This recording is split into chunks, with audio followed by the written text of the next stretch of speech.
নেত্রী বেগম খালেদা জিয়ার মানুষের কাছে সালাম পৌঁছানো। সর্বপ্রথম হবে মানুষকে সালাম দেওয়া, আসসালামু আলাইকুম ওয়া রাহমাতুল্লাহ। দরজার ভিতর ঢোকার সাথে এই কাজটা করবেন। ছোট হলেও দেবেন, বড় হলেও দেবেন, মাঝারি হলেও দেবেন, সমস্যা নাই।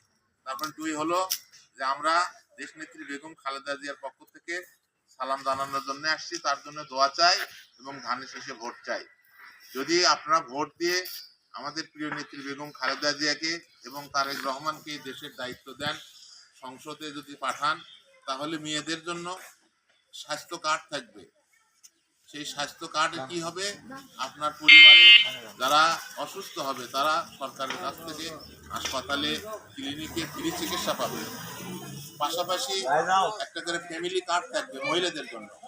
সেই ফ্যামিলি কার্ডের মাধ্যমে প্রতি মাসে 2,500 টাকা খাদ্য সামগ্রী পাবে, তেল পাবে, চাল পাবে, ডবল পাবে, চিনি পাবে, এগুলো পাবে 2,500 টাকার জিনিস।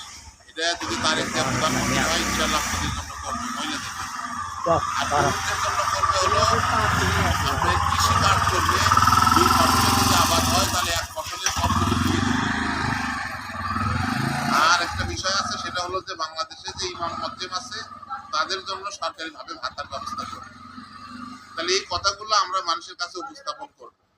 আর একটা জিনিস উপস্থাপন করবেন, যদি কেউ কথা আপনাদের সামনে পেঁচাই করে যে আল্লাহর দিন, আল্লাহর কোরআন, ইসলামের পথে, ইসলামের পথে, দিনের পথে, কোরআনের বিষয় আসায় কথা তুললে বলবেন যে আমাদের জিয়াউর রহমান আমাদের নেতা না? জিয়াউর রহমান খালেদা জিয়ার স্বামী তো নাকি? তাহলে জিয়াউর রহমানে কি সর্বপ্রথমে এই বাংলাদেশের সংসদে কিন্তু বিসমিল্লাহির রহমানির রহিম ঢুকাইছে, তাই না? তাহলে আগামী দিনেও তারেক রহমান বিসমিল্লাহ দিয়ে দেশ পরিচালনা করবে। এবং তারেক রহমান 17 বছর পরে দেশে আসার পরে তারেক রহমান কিন্তু বলছে যে আমাদের প্রিয় নবী, বিশ্ব নবী হযরত মুহাম্মদ সাল্লাল্লাহু আলাইহি সাল্লামের ন্যায় পরায়ণতার ভিত্তিতে আগামী দিনে রাষ্ট্র পরিচালনা করা হবে। তাহলে আমরাও কিন্তু ইসলামের বাহিরে না, আমরাও ইসলামের মধ্যে। আমরাও এইভাবে কথাগুলো বলবো।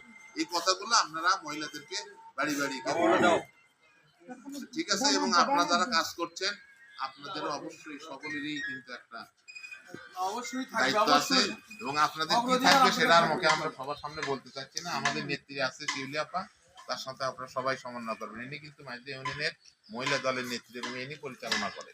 এনার সাথে যোগাযোগ রাখবেন ইনশাল্লাহ। ফোন নাম্বারটা সবাই তাক দিয়ে দেবেন, আপনি ফোন নাম্বার করে দিয়ে নেবেন, ঠিক আছে? ইনশাল্লাহ ভালো থাকেন, আল্লাহ হাফেজ। আর দোয়া করবেন। আজকে ম্যাডামের মনোনয়ন পত্র জমা হবে 3টার দিকে। আপনারা পার্টি অফিসে আসবেন 3টার দিকে। আজকে মনোনয়ন পত্র জমা দেওয়া, আপনি সবাইকে বলে দিন, হ্যাঁ? ঠিক আছে, আল্লাহ হাফেজ, ভালো থাকেন।